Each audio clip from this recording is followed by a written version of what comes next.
Quand on aborde la gastronomie, tout est pluralité. Dans une recette, plusieurs ingrédients. Pour les achats, plusieurs commerçants. Dans l'assiette, plusieurs aliments. Alors oui, j'ai voulu définir ce podcast Passion sans modération comme une rencontre entre plusieurs personnalités de la sphère food.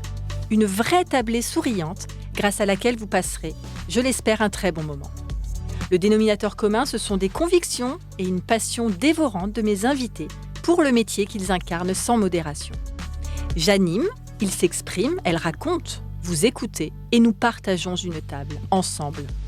Au menu de l'émission, une conversation 3 étoiles, des interviews aux petits oignons, des confidences épicées. Oui, un podcast vitaminé comme moi. Mais qui suis-je ? Qui est donc derrière le micro ? Je m'appelle Virginie Legrand, je suis chef à domicile depuis 8 ans et je foisonne de créations nouvelles et audacieuses. Et si, aujourd'hui, ensemble, on laissait caraméliser des cuillères entières d'énergie positive ? Allez, venez avec moi dans les coulisses de la foodosphère. On va se régaler ensemble. Bienvenue dans le 2e épisode de la saison 2 d'un podcast pas comme les autres. Ma philosophie est immuable, recevoir des invités dont le savoir-faire est une inspiration pour celles et ceux qui ont envie d'accomplir et de se réaliser dans le secteur de la gastronomie. Fédérer les esprits du goût et nourrir la convivialité sincère. Excusez-moi, c'est lundi matin.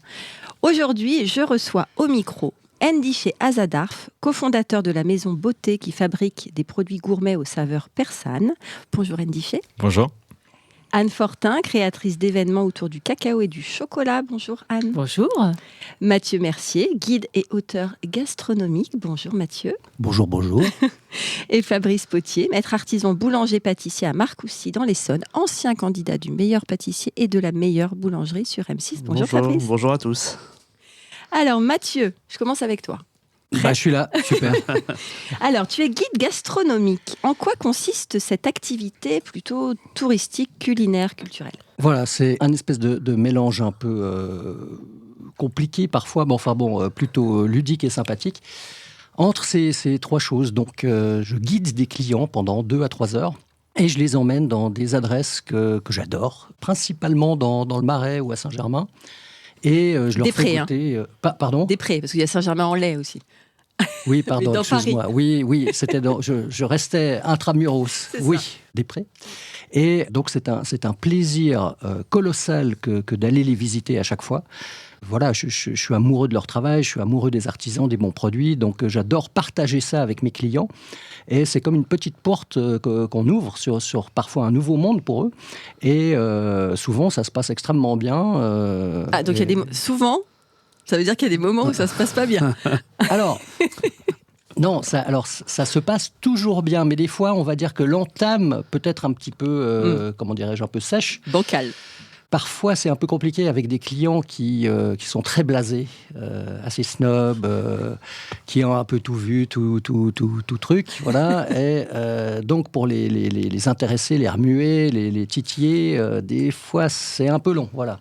Mais après, ça se passe toujours très bien. C'est même difficile de se séparer à la fin, mais bon. Combien de temps ça dure en général ? Entre 2 et 3 heures, et des fois, ça dérape un peu, ouais. D'accord, très bien. Et donc, ces clients, c'est qui, grosso modo, la typologie de ceux qui viennent à toi ? Alors, des étrangers ? Oui, alors, on va dire une moitié d'Américains, et ensuite, c'est le monde entier, voilà. Le monde entier. Alors, les derniers clients, les plus loin, les clients les plus loin. Australiens. Ah oui, effectivement. Ouais, ça fait un peu long. Enfin, pour nous, c'est relatif, mais pour nous, ça fait loin. Oui, c'est sûr. Ok, merci Mathieu. Ndiché. Alors, sur le site Maison Beauté, donc B-O-T-E-H, vous nous proposez de nous envoyer quelque chose de culinaire, de gourmand autour de l'Iran et de faire le trait d'union entre justement ce monde oriental et la France. Comment vous est venue cette idée de faire ça ? Je dis vous parce que c'est toi et... Et ma maman, oui. Voilà. Donc les produits sont tous l'inspiration de ma chère et tendre maman. Et alors, pour ça, je vais raconter la petite histoire. Donc, nous, mes parents, il y a à peu près 15 ans, ont acheté une maison en Bourgogne.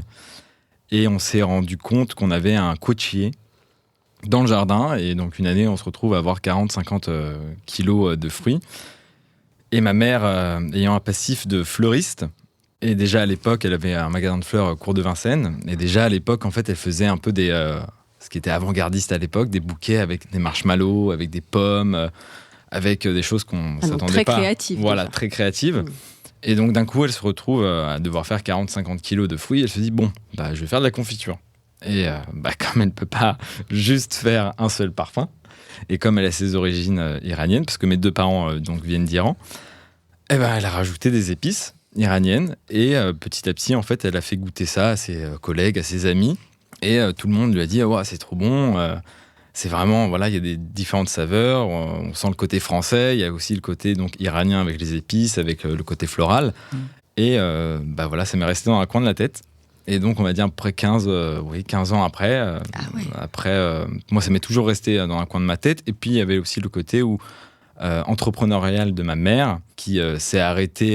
Et plus je grandissais, plus je me suis rendu compte, en fait, c'est dommage parce qu'elle avait vraiment un potentiel. Et en fait, elle s'est fait un peu court-circuiter par Montsouffleur à l'époque, qui a ouvert en fait à l'autre bout de la rue. Et elle-même avait un peu cette idée-là. Donc, je me suis dit, voilà, c'était une question de moyens, etc. Et j'avais cette envie d'entreprendre aussi.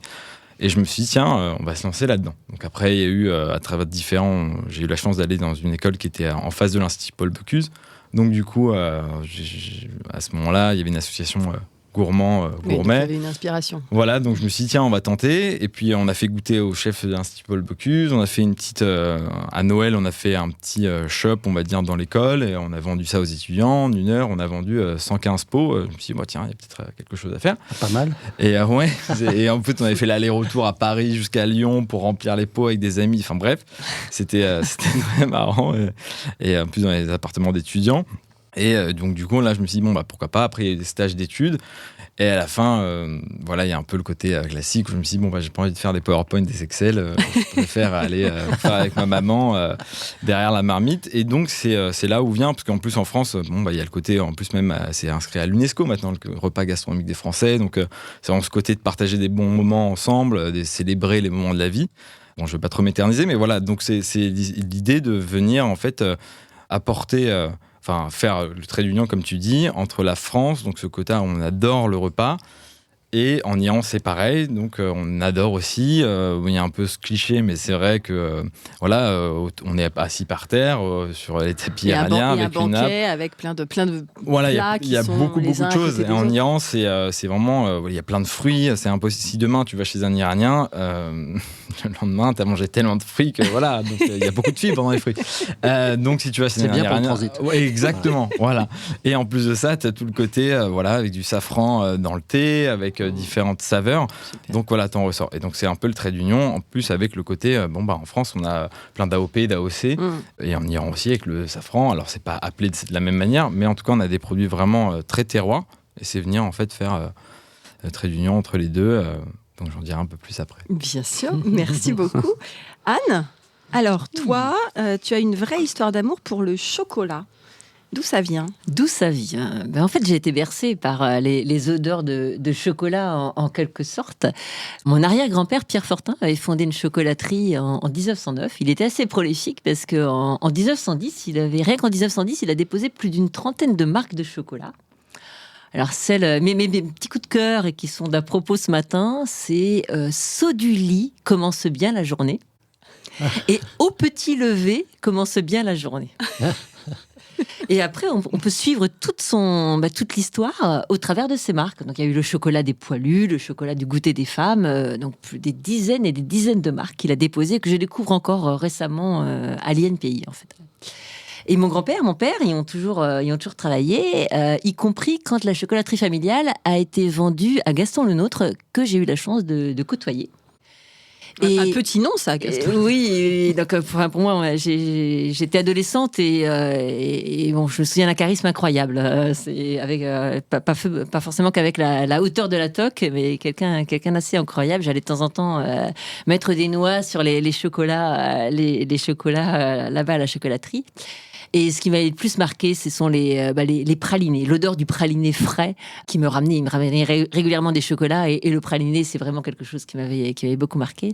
Et moi, en fait, dès l'école primaire, j'embarquais mes camarades, en fait, avec des exposés sur la fabrication du chocolat. J'avais ma cabosse de cacao à la main et j'avais, à l'époque, des diapositives. Je passais des diapositives, on n'avait pas le PowerPoint. Ça, c'était en quelle année ? Et ça, c'était en 83.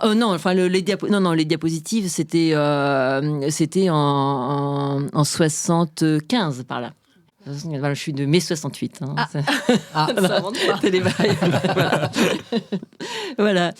Et quand mon papa est parti, j'ai eu besoin et j'ai eu envie en fait de transmettre en fait cette passion familiale. Et d'ailleurs, je l'ai transmise à mon fils Brian, qui est mon graphiste et qui est la cinquième génération. Voilà, et donc c'est comme ça qu'après j'ai monté Évasion Cacao pour transmettre cette passion et cette expertise du cacao et du chocolat. Très bien, merci Anne, on en dira plus après. Fabrice. Oui. Alors, toi tu as participé donc à la première saison de l'émission sur M6 Le Meilleur Pâtissier. Est-ce que tu nous racontes un petit peu cette expérience télévisuelle un peu hors norme, j'imagine ? Du coup, c'était en quelle année ? Parce que là, c'était en 2017. Ouais. On contacte un jour comme ça. On me dit, voilà, on fait une émission où j'y croyais pas trop. Donc après, on me dit, faut faire un casting. Donc je vais faire un cast à Boulogne-Billancourt. C'était assez cool. Et on me dit, faut faire une équipe. Et donc l'idée, c'était c'était un format qui était importé de l'Angleterre, qui s'appelait La Crème de la Crème. Et donc on regarde un peu le truc. C'était un peu la télé-réalité, mais version pâtissière.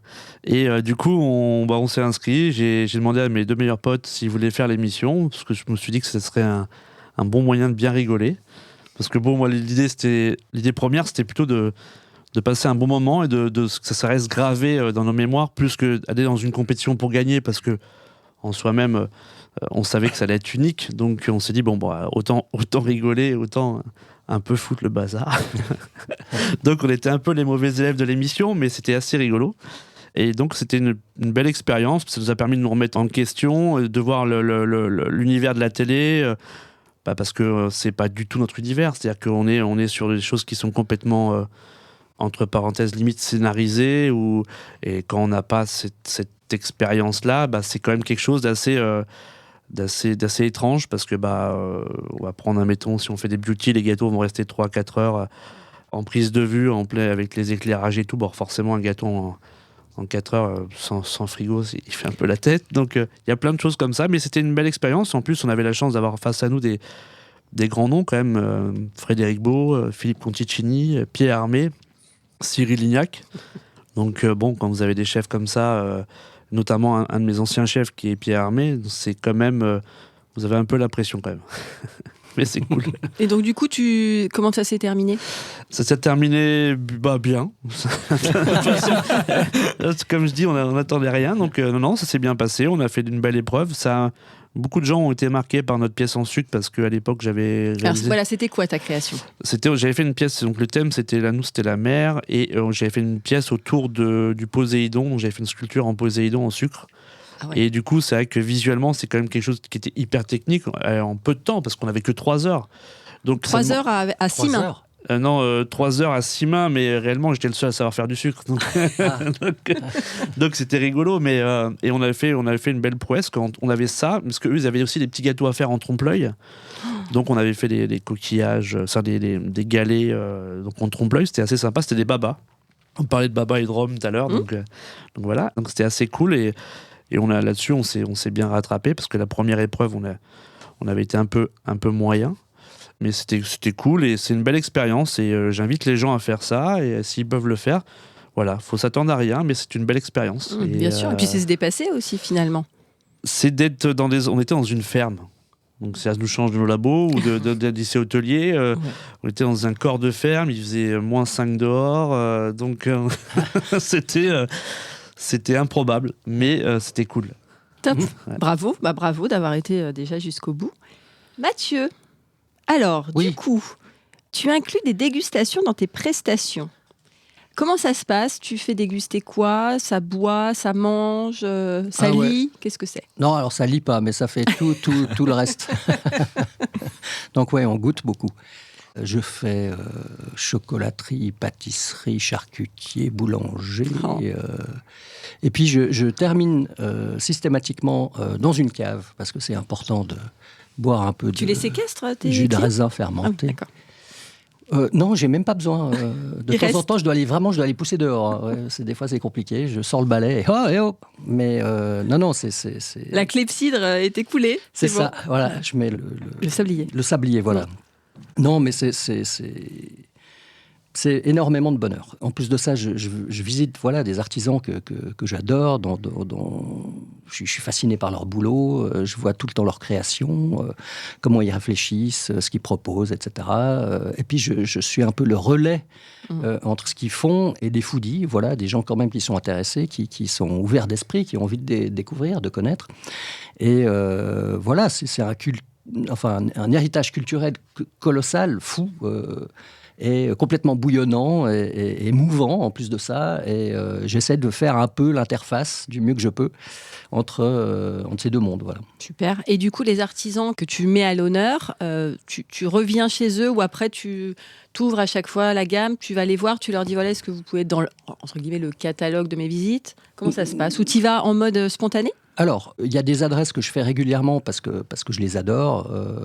Elles sont incontournables. Et puis, elles répondent aussi à une cohérence dans les tours que je fais. Parce que j'intègre toujours beaucoup d'histoires. C'est pas que des dégustations gastronomiques, c'est aussi l'histoire de la bouffe. Donc, par exemple, je sais pas, je vais faire goûter du hachis parmentier et puis je vais raconter que, bah oui, la pomme de terre, ça vient pas d'Irlande comme beaucoup de gens pensent, mais du Pérou, que ça a traversé les grandes mers et patati et patata, je sais pas, personne en voulait parce que tout le monde pensait que c'était du poison et que Monsieur Parmentier, il a fait cette recette pour essayer de la populariser et ainsi de suite et ainsi de suite. Donc, j'adore l'origine des produits. Et de réfléchir à savoir d'où ça vient, pourquoi ça se retrouve dans notre assiette, pourquoi c'est devenu populaire. Voilà, je trouve que cette intrication entre la dégustation et l'histoire, et en plus de ça, dans des lieux qui souvent parlent d'eux-mêmes d'histoire. Je ne sais pas si je parle de Victor Hugo, on se retrouve place des Vosges, à côté de sa maison, et puis vous les emmenez à l'Ambroisie, c'est ça? En revoyant légèrement le budget, oui. Bon, en tout cas, C'est pas inclus. Ah mince. en tout cas, Comment ça n'est pas inclus? en tout cas, tes vidéos, elles sont. Moi, je tombe dessus, j'adore. Ah c'est gentil, merci. Ah oui, celle du baba au rhum, on en parlait, mais. Top. La Merci baguette beaucoup. et tout. Ouais. Génial. Le croissant. Non, mais c'est génial. Merci beaucoup. Là, j'ai fait une petite pause, mais à partir de... Tu nous reviens. Tu nous Ah reviens. oulala. Bille en tête, là. Très bien. La soupe à l'oignon, bien sûr. Une bonne soupe à l'oignon, c'est bon. Ouais. C'est trop bon. Non, mais j'adore. Et du gratuit coup, de la Mathieu, faire. tu nous donnes le prix, grosso modo, la fourchette, si on te veut, pour 2 heures. Pour 2 heures. Alors, ça commence à faire un tout petit peu péripatéticienne. On n'est pas au bout de Boulogne. Avec ou sans protection. Pour un moment très culturel, de patrimoine, de transmission et d'émotion. Alors, on va dire que ça tourne autour, c'est entre 100 et 150 euros par personne. Ensuite, ça dépend ce qu'on fait, qui on va voir. Je fais aussi beaucoup de tours complètement privés où on me donne tout d'un coup un thème. C'était ma question. Voilà. Ça, c'est Donc, bien. tout d'un coup, je sais pas, il y a 4 fondus d'huîtres. Ils veulent goûter toutes les huîtres c'est génial. françaises. Mais Donc, je les emmène dans 4-5 endroits pour toi, en différents, plus, puis on fait tout le terroir. Mais pour toi, c'est top parce que tu crées un truc en fonction des autres. Ah, mais et ça, complètement. c'est génial. Et puis, ce qui est génial, c'est que je me repose pas sur mes lauriers. Ouais. J'étudie un peu en amont quand je connais pas trop, pas assez, etc. Puis je découvre. J'adore découvrir. Je suis horriblement curieux. J'adore découvrir des nouveaux C'est produits. tellement la plus belle qualité du monde, ça. Non, mais c'est juste, c'est le sel de la vie pour moi. Je sais pas, je vais chez Génin, puis tout d'un coup, il y a un nouveau machin, je goûte et je suis transporté, ou chez Véro, ou je ne sais qui d'autre, ou un petit fromage de chèvre saisonnier incroyable, et il n'y a plus que 2 pièces et je tombe dessus. C'est génial. Donc voilà, ce boulot Je crois que permet tu ça. as bien donné envie, là. Parce que moi, personnellement, j'aimerais faire un tour comme ça avec toi. Vendu. Allez. Voilà. Non, franchement, je te donne un thème et puis on se fait un petit périple. Voilà, KFC, McDo. Oublie pas Les burgers. le haut tacos aussi avec c'est les parti. 3 viandes. Avec c'est la super. sauce samouraï. Sauce fromagère, attention. Et je charge que 150 € par tête. C'est très raisonnable. Je savais qu'il allait avoir de l'ambiance. Aujourd'hui, je le savais. Alors, Fabrice, Oui, ta boulangerie, donc elle est située à Marcoussis. exactement. Et j'ai vu que tu avais eu la distinction du meilleur croissant au beurre. Oui. Alors, comment ça se passe, le concours meilleur du meilleur croissant croissant? Alors, déjà, bravo. Merci. Comment ça se passe? Bon, déjà, il faut être artisan et fabriquer ses croissants. C'est déjà bien. Oui, nous, on peut pas le faire. C'est quand même assez sympa. Donc, c'est un concours qui est organisé par la Fédération des boulangers qui demande de réaliser des croissants pur beurre avec une traçabilité sur le beurre, donc en beurre AOP ou voilà, donc en AOP. Et après, on va dire que c'est un peu le meilleur qui sort du lot. Et pour faire un bon croissant, surtout, je pense que ça reste du sourcing avec des bonnes matières premières, du temps. Nous, on travaille sur une pouliche. Donc, on fait une pouliche de lait, ce qui va nous donner un croissant beaucoup plus fondant et assez moelleux. On n'est pas sur des croissants instagrammables, on est sur des croissants qui se mangent. Ugly but delicious. donc voilà, donc c'est un peu la spécificité. Et donc là, voilà, on doit présenter 5 croissants et on doit essayer de faire plaisir au jury. Et nous, le croissant qu'on propose en boutique, c'est exactement le même qu'on propose au concours. Bon, alors avec un peu moins de rigueur vu le débit, parce que quand on doit présenter 5 croissants et alors qu'on en balance 300 par jour ou 400, c'est pas la même. Mais l'idée, c'est déjà d'avoir des bonnes matières premières et de travailler et de le faire. Et surtout, c'est d'avoir envie de manger ce qu'on produit. C'est-à-dire que ça, c'est un peu le secret. C'est-à-dire qu'aujourd'hui, quand on fabrique un produit et qu'on a envie de le manger, c'est plutôt bon signe. Voilà, c'est à un moment donné, ce qu'on parlait de sens tout à l'heure, il faut que ça ait du sens. C'est-à-dire qu'on fait les choses par conviction, par passion. Et c'est vrai que on peut mettre plein de croissants sur la table avec des recettes complètement différentes et on sera réceptif peut-être plus à l'un qu'à l'autre. Et je me rappelle à l'époque, parce que je travaillais chez Le Nôtre, donc j'ai eu la chance de travailler là-bas et ils faisaient des croissants beurrés en 2 fois. Et je pense que ça doit être les meilleurs croissants de ma vie que j'ai pu manger parce qu'ils avaient une technique et un savoir-faire avec une méthodologie de température de beurre, température de pâte qu'on n'apprend plus aujourd'hui.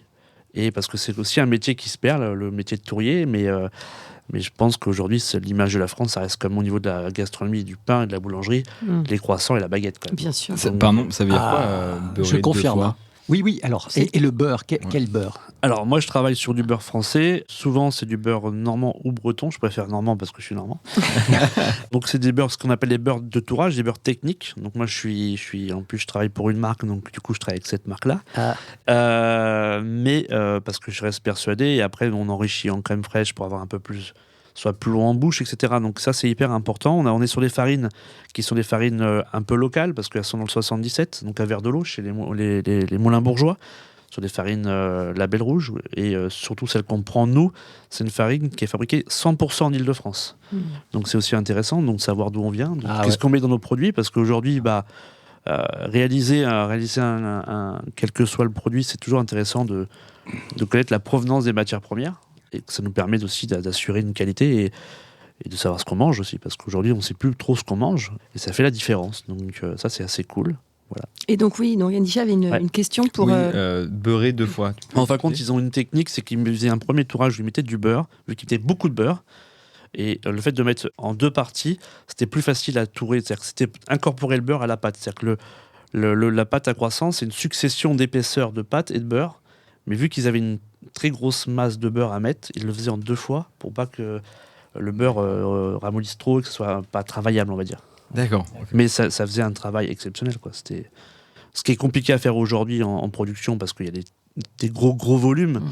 Mais bon, déjà faire un bon croissant maison, c'est déjà bien. Ça le mérite. Toi, par exemple, Fabrice, ta boulangerie, tu sors combien de croissants jour? On sort là, on va le dire, dimanche ou le samedi, par exemple. Ouais, on va être à 300 croissants, 300 pains au chocolat.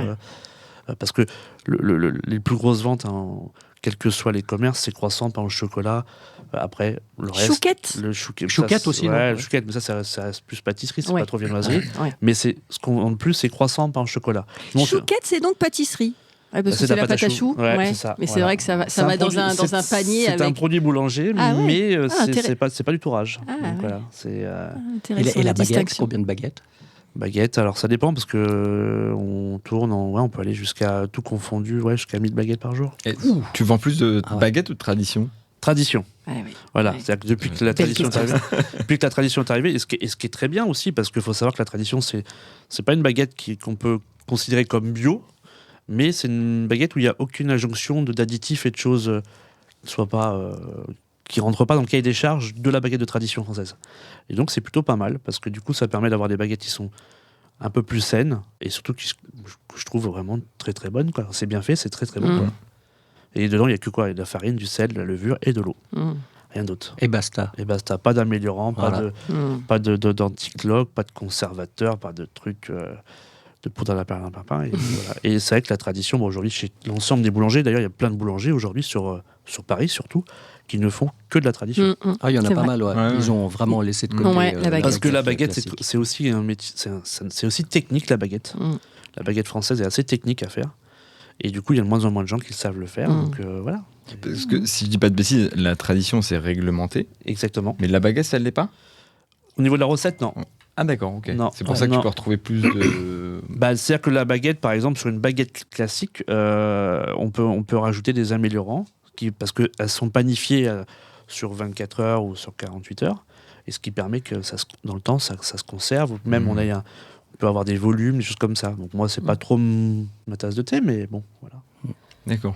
Mais Merci rien beaucoup. qu'au visuel, ça se voit. Hein. Ouais. Non mais clairement, mais Entre les deux, il n'y a pas ouais, photo. mais ce qui est marrant, c'est que quelque chose qui soit arrivé après ait été réglementé Mm. par rapport à quelque chose, à la baguette qui est plus traditionnelle dans la tête des touristes. Bah, tu vas voir, c'est la baguette française. Ouais. Mais tu dis, d'un point de vue réglementaire, on C'est une serait vraie peut-être... réflexion, Par ça. contre, Mm, mm. réflexion, c'est arrivé justement pour contrecarrer l'industrie. Oui, Par D'accord. contre, l'industrie qui a pris une grosse place aujourd'hui dans le marché de la boulangerie, c'était pour contrecarrer ça. Et aussi, il y avait aussi une problématique de provenance, de savoir ce qu'on mange, quoi. Ouais, d'accord. Et aujourd'hui, en faisant ça, ça a permis aux consommateurs de se dire, j'achète quelque chose quand même de réglementé, de plus sain. Mhm. Aujourd'hui, on est tenu par le taux de sel à 18 grammes. Donc voilà, il y a des choses qui sont réglementées, et c'est très bien. Ça permet d'éviter qu'on parte dans tous les sens et que ça ressemble Ouais. plus à rien, quoi. Mais Ouais, beau c'est une parce sorte que- de label qualité. Bah, la Ouais, c'est tradition, la protection des boulangers, un peu. Ah oui. C'est c'est ça, en fait, C'est ce contre qui les a, industriels. à mon avis, sauvé beaucoup de boulangeries. Ouais. C'est Parce- c'est beau, quoi. Parce que ça a développé une baguette qui, pour moi, est très très bonne, qui est rentrée au patrimoine immatériel de l'UNESCO il y C'est vrai. a un an, je Ouais, crois. à peu ça, près, hein. ouais. C'est vrai. Donc, c'est pas rentré comme ça, et que aujourd'hui, toujours ce qu'on disait tout à l'heure, c'est qu'est-ce qu'on mange. Et c'est intéressant de savoir que dans une baguette de tradition, on mange de la farine, de l'eau, du sel et de la levure. Mhm. Rien de plus. Elle date de quand, la tradition? L'agrément, Oui. il me semble que ça va être 93 ou 95, ou Ouais, quelque c'est chose vrai. comme ça. Ouais, ouais. hein. Mhm. Voilà. Début 90. C'était juste après les manifestations des boulangers sur Paris qui s'étaient très très mal passées. Et je crois que j'étais apprenti pâtissier à l'époque, que je D'accord. les ai fait. Ouais. J'ai fait- Marqué. Ouais, j'étais un peu marqué. J'avais été emmené avec mon Ouais. patron d'apprentissage, et ça a été créé juste après, peut-être 96 ou un truc comme ça. Et c'est très bien parce que du coup, ça permet de pas s'endormir sur ses lauriers et d'amener une qualité. Ça a du sens. Encore une fois, c'est une réglementation qui a été créée, mais qui a du sens à la fois pour les artisans et pour le consommateur, parce qu'aujourd'hui, on fait tellement manger n'importe quoi aux gens qu'il faut arrêter, quoi. Mhm. Ouais, puis c'est une fierté aussi de pouvoir sortir un beau produit comme ça. Oui, clairement oui, Ah ouais. clairement oui. Et la boulangerie, c'est un métier où tout le monde aime son boulanger. C'est très français d'aller chez son boulanger. C'est vrai. Quand il y a eu le Covid, les gens il y avait que le boulanger et le boucher qui étaient là. Donc, Il l'aime et il le respecte énormément. Oui, parce bien qu'on se sûr. rend compte aussi que, par exemple, tu te lèves à quelle heure? moi, mon boulanger, lui, il arrive à 1h30 du matin. Moi, je me Ouais, lève voilà. à 4h. Mais, Voilà, mais bon, quand mais même. mon boulanger à 1h30 ou voire minuit. 1h30 il est là. pour lancer. Bien sûr, bien sûr. Ouais, donc c'est un rythme aussi de dingue. Bien sûr. Pour mais, notre plaisir. Mais Mais nous aussi, c'est notre plaisir. Oui, je sais. Parce qu'en fin de compte... Et vous le vivez, donc du coup, vous êtes incarné. Mais c'est vrai que nous, d'aller chercher les croissants, faut peut-être aussi considérer que ils se sont levés, que c'est un vrai taf. Ah, mais c'est pour ça que quand les gens arrivent chez moi et qu'ils me disent je veux 20 croissants, 20 pains au chocolat, je dis ok, pas de problème, si je les ai, c'est très bien. Mais commandez. Parce que ceux qui arrivent après, bien sûr. S'il en manque, vu que c'est du fait maison, ça sort pas d'un carton et que c'est pas une... Comment ça, c'est pas magique? Non, c'est pas magique et voilà, ça prend du temps et voilà, il faut les... Et quand il y en a plus, il y en a plus mais on a la chance, les gens sont reconnaissants et je suis dans un petit village et c'est vrai qu'on s'aperçoit que la boulangerie, en général, c'est quand même assez moteur, notamment dans des villages. C'est vrai. Parce que Marcoussis, c'est un beau village de un peu plus de 8000 habitants. On a la chance d'avoir le Centre national de rugby avec l'équipe de France de rugby. Donc, mais les boulangers, c'est assez respecté. Mais ça, je pense, ça a toujours été, quoi. Oui, c'est vrai. Notamment en ce moment avec le rugby, là, donc... Avec le rugby, mais bon, là, ils sont délocalisés à Rueil-Malmaison, les méchants. Les lancers de miche. Voilà. De croissant. Voilà.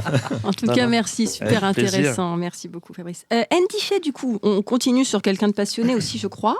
Alors, moi, je voudrais que tu me parles du produit phare que tu veux mettre en avant, en valeur. C'est donc le condiment l'or noir que tu as avec toi, qui est une pâte. Est-ce que tu peux nous parler de cette histoire ? Oui, alors... Je vais parler en fait dans les mots de ma maman, parce que c'est elle qui l'a créé. Comment s'appelle-t-elle ? Nasrine. Donc ma maman, donc elle a toujours cuisiné et en fait ma grand-mère donc lui envoyait souvent des paquets avec des épices iraniennes. Et notamment en fait en Iran, donc on a le citron noir et on a le citron blanc. Je dirais ensuite comment est-ce qu'on arrive à l'un et à l'autre. Et donc elle lui envoie en fait un paquet de citron blanc. Elle ouvre le paquet. Et alors, ce qu'il faut savoir, c'est que le citron blanc, c'est un peu comme le citron en Iran séché. On l'utilise comme la feuille de sauge. C'est-à-dire qu'on l'a fait baigner dans le ragoût et donc ça infuse. Et donc là, elle ouvre le paquet, elle voit ces citrons blancs qui sont en réalité pas blancs, mais qui sont jaunes, marrons. Et là, elle voit 3 petits citrons noirs. Donc voilà, il y a toute l'histoire du vilain petit canard. Et donc elle se dit, tiens, c'est quoi ces citrons ? Et elle commence à tester. Là, elle appelle ma grand-mère, elle lui dit, renvoie-moi un kilo de ces citrons noirs.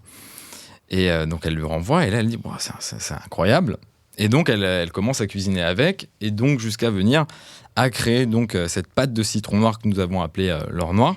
Et d'ailleurs je vais vous la faire passer et vous allez la goûter. Il y a des petites cuillères parce que ça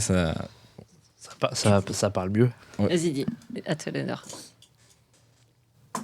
Oui, parce que c'est vrai, en fait ce qui est compliqué avec ce produit, comme c'est pas très connu, c'est vraiment de le faire sentir, de le faire goûter et d'avoir les réactions. Et voilà, c'est vraiment un condiment, donc il faut en prendre un petit peu. Puissant, hein. Là, j'en ai trop pris, je pense déjà. Okay. Ah ouais, non, mais vraiment, c'est une larme. Au visuel, on dirait un peu de l'encre de sèche, comme ça. Ouais. Mais santé, il y a beaucoup. En plus, ce qui est rigolo, c'est que ça n'a pas du tout le goût de son aspect. Pas du tout. C'est ce qui peut être déstabilisant, d'ailleurs. Tu vois, c'est bien la dégustation en live. Hein, très bien. Ah oui. Ça envoie, hein ? Ah ouais. Gros parfum, là. Ah ouais, c'est un super condiment, ça. C'est exceptionnel, ouais. Ah ouais. Et donc voilà, nous, notre idée, donc avec, donc elle a créé cette pâte, et donc l'histoire en fait du citron noir, c'est celle du citron vert qu'on retrouve aussi en Iran.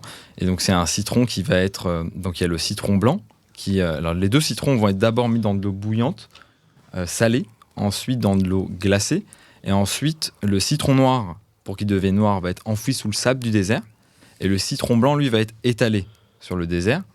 Donc le citron noir, c'est un peu comme l'ail noir, finalement. C'est-à-dire qu'il y a ce côté four qui va tourner très longtemps, parce que le citron, pour devenir noir, va rester 3 à 5 semaines sous le sable. Et le sable, en fait, va avoir ce côté four. Va donner en fait donc cet aspect noir, c'est déshydrater le produit et surtout en fait venir donner des arômes que vous avez là, un peu de cèdre, un peu boisé, un peu fumé, tout en rajoutant la sucrosité et l'acidité en fait du citron vert. Et donc nous aujourd'hui, donc c'est un peu le challenge qu'on a, c'est qu'à la fois c'est un produit qui est un peu connu dans certains, on va dire c'est un peu connu, mais c'est très confidentiel. Mais c'est très confidentiel. Et donc c'est un peu, on va dire, le challenge qu'on a, c'est de le faire en fait goûter, parce que c'est vrai qu'on se rend compte même d'un point de vue commercial en fait que c'est pas juste allô, voilà, on en parle, etc. Non, c'est on vous l'envoie, on s'appelle en direct et vous nous dites ce que vous en pensez. Et c'est aussi dans cette idée-là, comme c'est pas très connu, il faut commencer notamment avec les chefs. Nous, c'est vrai qu'aujourd'hui, on est beaucoup en fait à la recherche des chefs étoilés parce que il y a cette facilité, on va dire, commerciale qui est le chef goûte, ça lui donne tout de suite des idées. Ouais. Et donc, c'est aussi ce que tu disais, Fabrice, tout à l'heure, c'est que nous, aujourd'hui, on est aussi en train d'essayer de percer les artisans, c'est-à-dire chocolatiers, glaciers, boulangers, pâtissiers, pour chercher à leur dire est-ce que vous n'aurez pas une création à faire avec. Là, pour donner un exemple, on est allé voir il y a 10 jours Bertillon. Donc là, ils sont. Super. Ouais, et il y a toujours un peu ce côté terroir français. Donc, ils sont intéressés. Et donc là, ils ont fait un premier test en fait avec l'or noir et on leur a apporté aussi une autre pâte qui est 100% citron noir. Qu'on a fait parce qu'on a eu des demandes là-dessus. Parce qu'on travaille notamment depuis 6 mois avec l'Assiette champenoise. Et donc, eux ont utilisé l'or noir depuis ces 6 derniers mois. Et là, on leur a fait goûter aussi 100% citron noir. Ils sont en train de le tester, voir ce qu'ils vont faire avec. Et voilà, donc Bertillon notamment, ou les glaciers, chocolatiers, etc., c'est venir... et c'est difficile. Parce que... Je te coupe, parce que au Test of Paris, François, c'est un ami, et je lui ai fait rencontrer François, et je lui ai donné. Donc François Adamski, si tu pouvais faire un petit débrief rapidement. Tu n'as pas répondu à mon message, d'ailleurs. Donc, j'en parle prochainement. Voilà. Mais mais c'est assez scotchant, et je pense que pas mal de chefs peuvent être intéressés aussi pour surprendre. Parce qu'eux-mêmes sont surpris quand on le goûte. C'est vrai que... c'est ça, et en plus nous on a fait un petit truc un peu rigolo, c'est qu'on s'est dit tiens on va prendre, parce que là aujourd'hui en fait c'est une histoire familiale, et aujourd'hui c'est doublement familial parce que j'ai un de mes meilleurs amis qui travaille avec moi, Frédéric, que tu as rencontré, et donc du coup nous on s'est dit tiens on va prendre le guide Michelin tout bêtement, on va prendre les 3 étoiles, 2 étoiles, et on va envoyer 50 colis.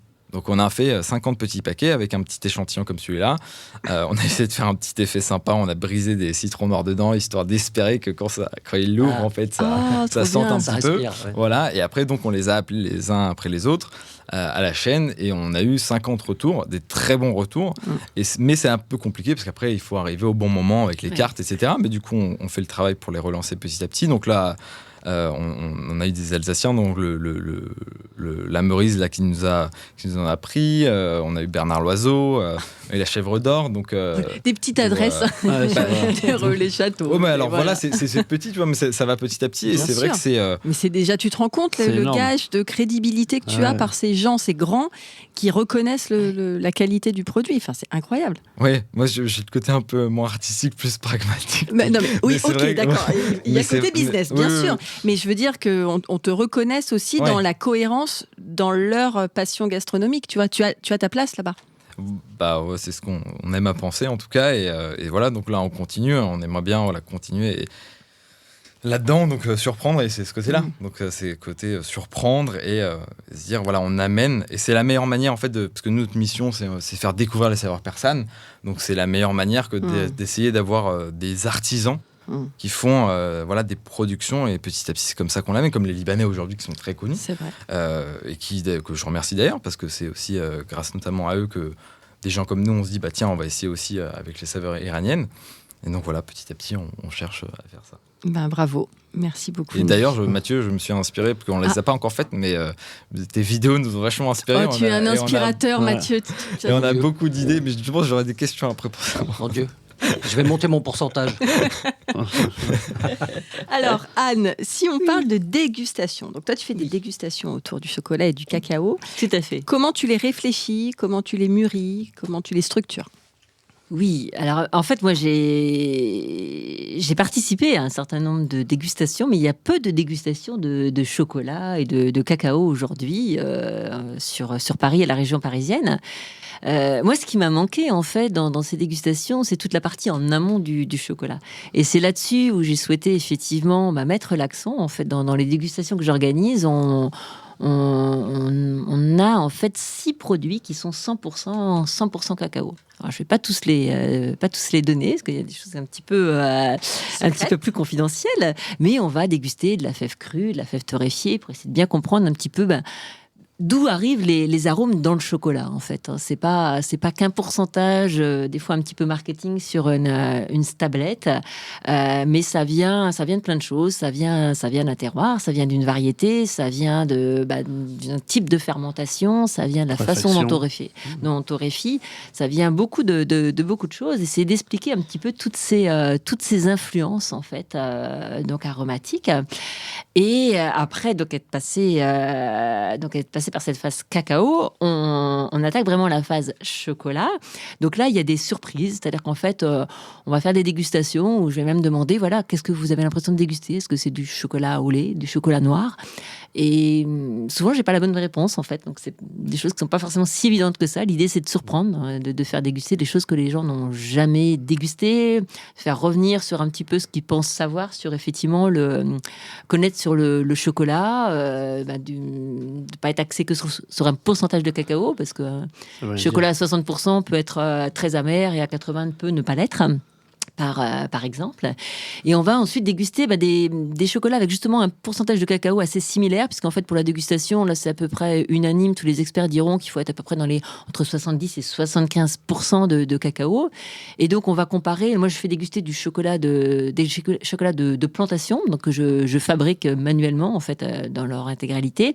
Et donc là, l'idée, c'est avec ce même pourcentage de cacao sur du chocolat noir, de pouvoir comparer des profils aromatiques très, très différents. Donc là, on est un peu comme dans l'univers du vin, comme dans l'univers du parfum. J'ai travaillé pas mal. Donc on va avoir des notes de tête, des notes de cœur, des notes de fond. Et l'idée, c'est d'essayer de voir un petit peu quel profil aromatique nous plaît. Est-ce qu'on va être plus sur les notes boisées, fruitées, épicées voilà un petit peu le parcours que je propose. En fait, exactement. Ouais, le parcours, c'est ce que tu viens de dire. Voilà, c'est un parcours découverte, un parcours un petit peu d'initiation, effectivement. Oui. C'est ça qui est hyper intéressant, c'est que là, au final, tous les quatre, il y a l'éducation en fait qui est un peu au centre de tout ce qu'on fait. C'est-à-dire amener les gens à aller, revenir à l'origine du produit et des vraies vertus du produit, parce qu'aujourd'hui, sur le chocolat, j'en utilise un petit peu, et souvent ce que je dis, c'est que on a une idée, mais qu'est-ce que vous avez mangé avant ? Parce qu'en vrai, bien souvent, les gens ont été éduqués avec des goûts qu'on leur a imposés, mais c'est pas forcément les vrais codes. Tout à fait. Et du coup, c'est vrai que le chocolat, c'est très intéressant parce que c'est tellement vaste, et notamment sur les pourcentages. Les gens pensent que parce qu'ils vont manger un chocolat 85%, non, ça n'a rien à voir. C'est un peu comme le vin, le cépage, la torréfaction, c'est hyper intéressant. Et quand on a la chance d'aller sur les plantations, on s'aperçoit que ça a du sens aussi de goûter directement la fève avec le mucilage. C'est très intéressant. Exactement. Et ça, je fais goûter le mucilage aussi. C'est extraordinaire. Dis-nous ce que c'est que le mucilage. Alors, le mucilage, en fait, c'est la pulpe qu'on trouve autour de la graine. On parle de graine quand on ouvre la cabosse. Qui a un goût, en fait, très, très sucré, qui est fruité, qui a des notes principalement de litchi, un petit peu de fruits de la passion également. Exactement. Et en fait, je pose souvent une question lors de mes ateliers en demandant un petit peu, à votre avis, avant l'arrivée de l'homme, comment se sont multipliés les cacaoyers. En fait, le cacaoyer a la particularité que les cabosses, une fois mûres, ne tombent pas par terre. Et ce sont les petits mammifères qui, intéressés par ces notes justement fruitées, acidulées, les ont transmises en fait de ragondins en chauve-souris, etc. C'est un petit peu comme ça que ça s'est fait. Et le mucilage a un rôle fondamental dans la fermentation, puisqu'en fait, le chocolat, il faut savoir qu'il y a une double fermentation, une première fermentation qui est très similaire à celle qu'on retrouve dans le chocolat, donc à savoir que dans le vin, en fait, on va avoir une transformation du sucre du raisin en alcool, et là on va avoir une transformation du sucre du mucilage également en alcool. Donc une première fermentation qui est proche de celle du vin, qui va se passer donc à l'abri de l'air, et là on va avoir des développements de précurseurs d'arômes aussi, comme dans le vin. Et puis une deuxième fermentation qui va être plus proche de la transformation en fait du vin en vinaigre.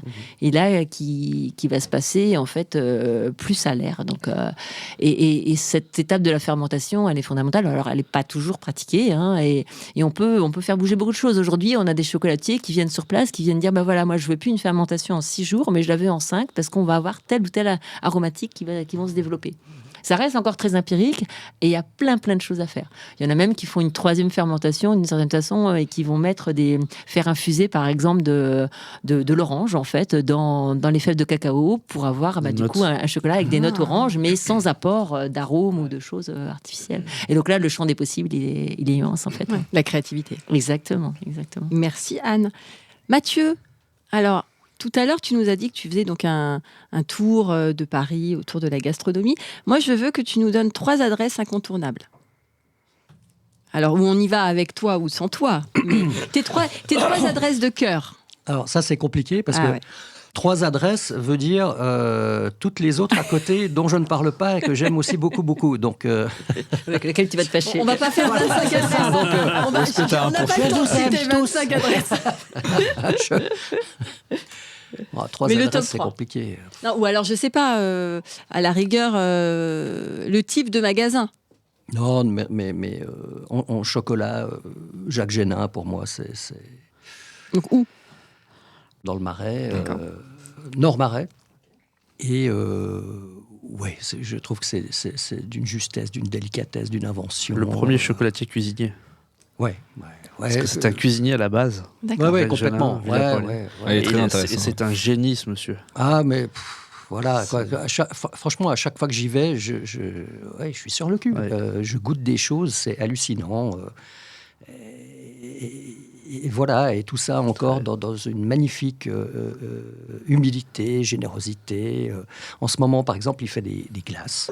Personne ne sait qu'il fait des glaces parce que, évidemment, il n'en parle pas. Il n'y a même pas un écriteau, il n'y a rien dans la boutique qui dit « je fais des glaces ». Il faut le savoir. Donc, il faut aller au fond de la boutique, puis il y a deux espèces de boîtes argentées qui renferment des packs au jet, et il fait la glace minute. Il la turbine devant le client. Je crois que c'est un des seuls qui doit faire ça. Donc, ça prend forcément un peu de temps. Mais alors, la texture, elle est juste folle, quoi.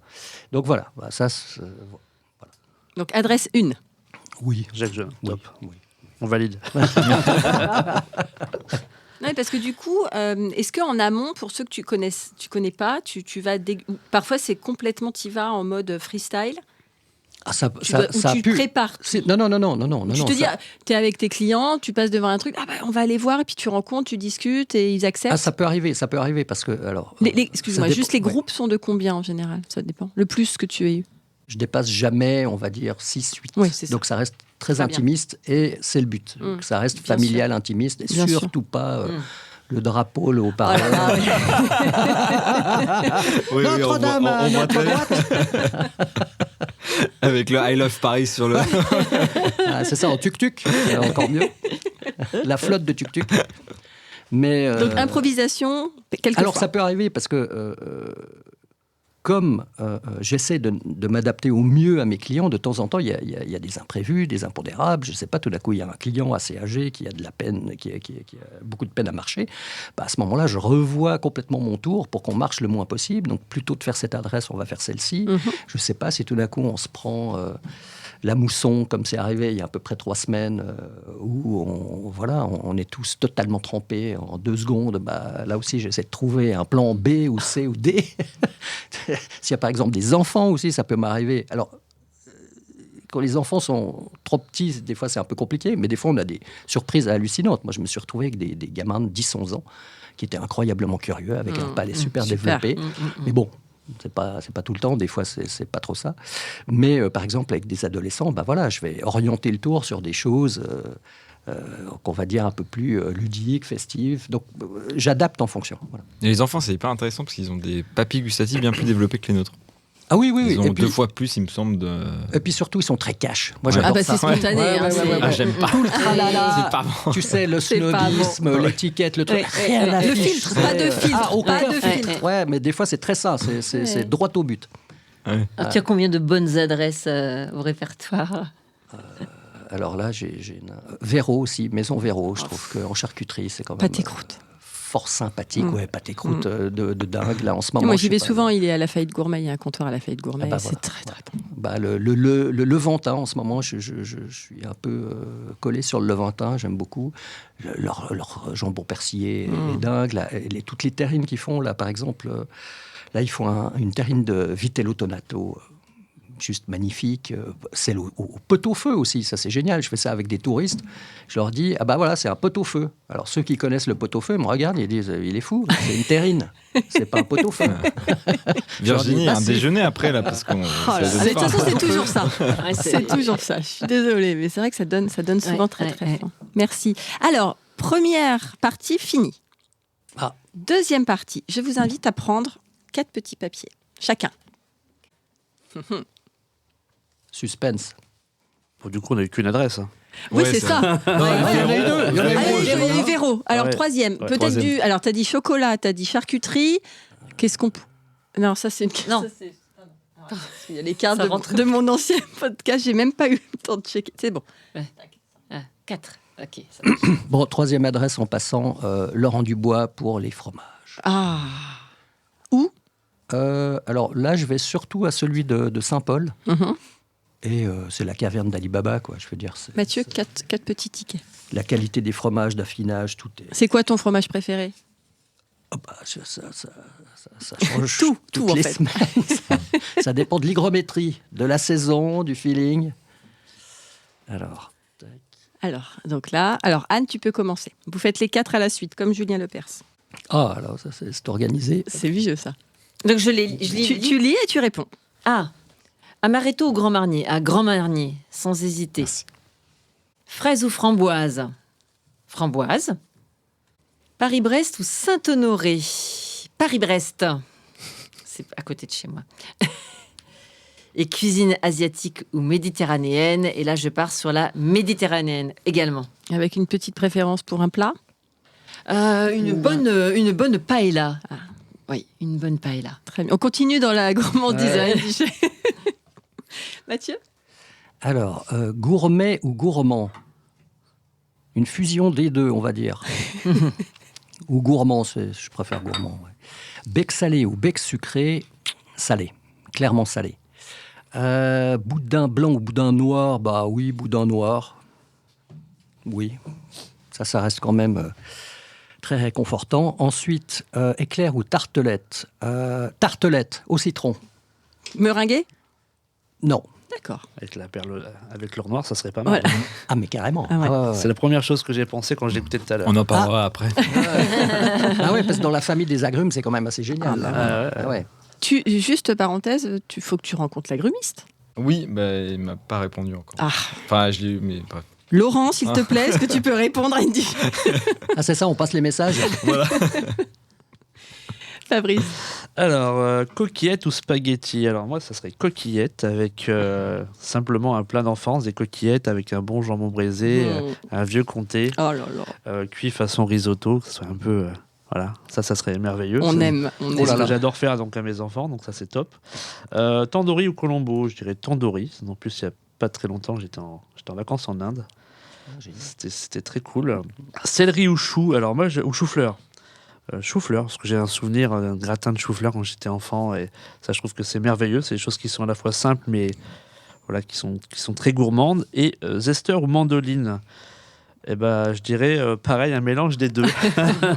Tout dépend ce qu'on a besoin, mais c'est vrai que j'utilise beaucoup le zester parce que je trouve qu'au niveau des Forcément. j'adore les agrumes. C'est Donc, incroyable.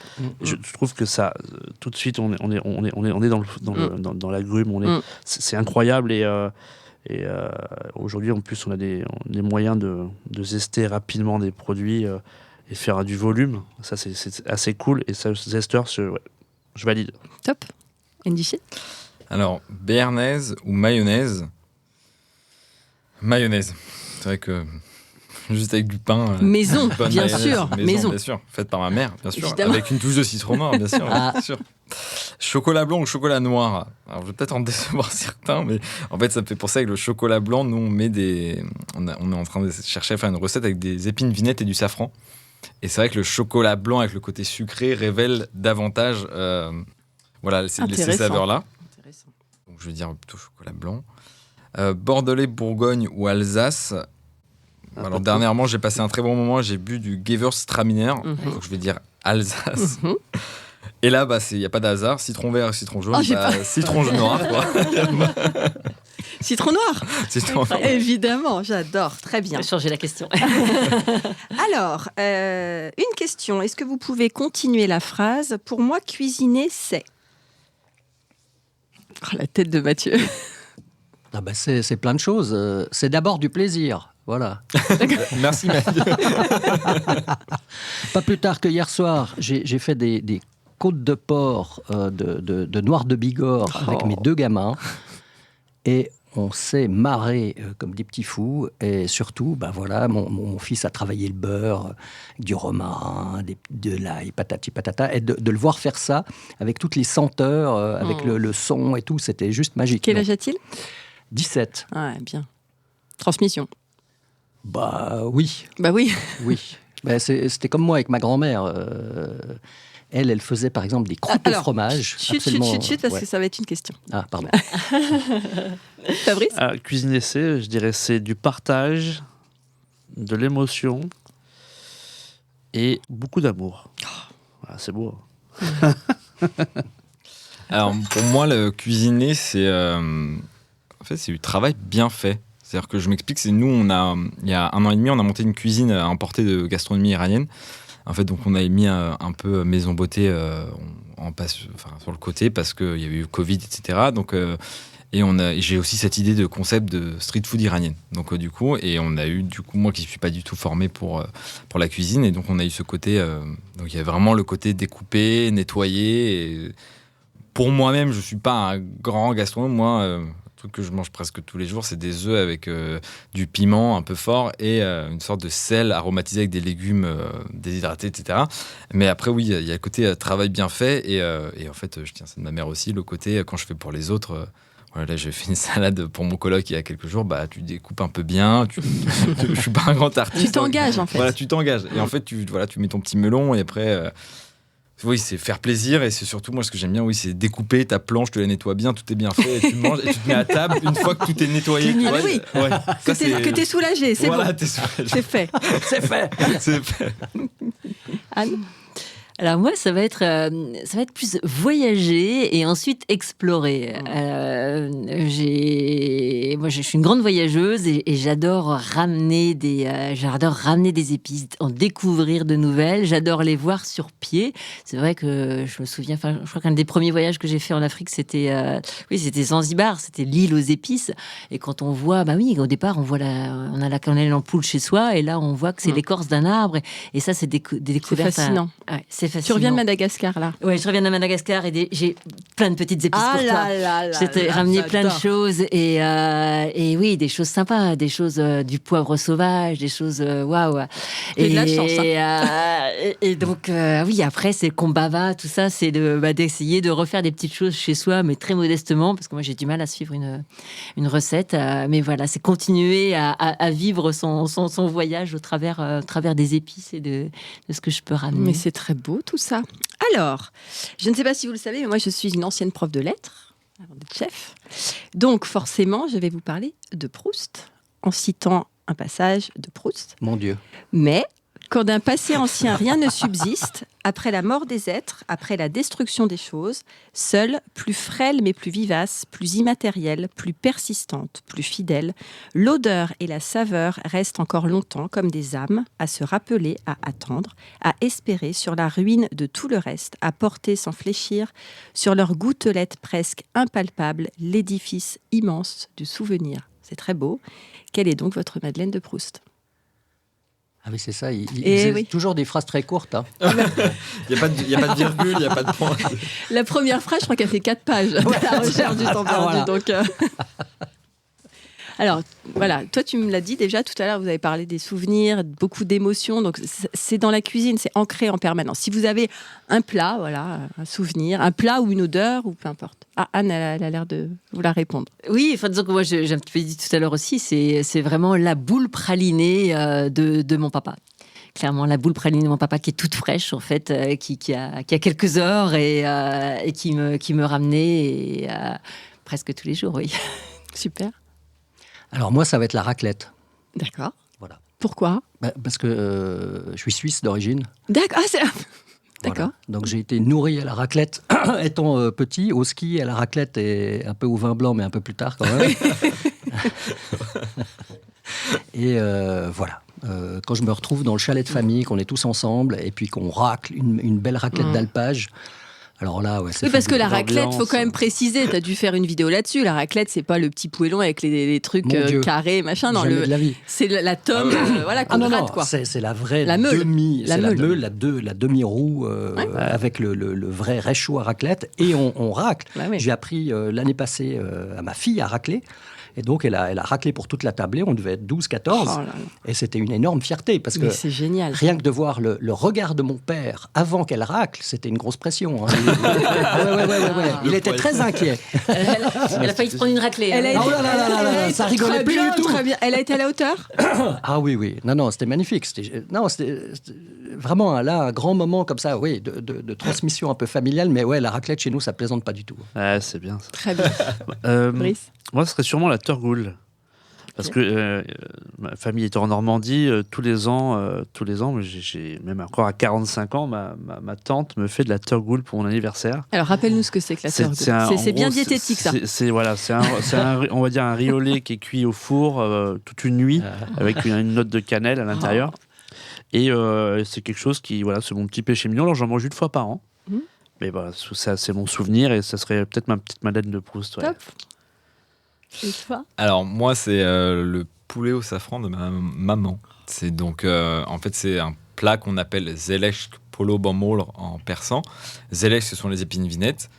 Polo c'est pas comme en espagnol. Le polo c'est le riz. Mol c'est le poulet. Et ma mère en fait elle a sa touche à elle qui est de rajouter en fait un peu de jus d'orange dans la sauce.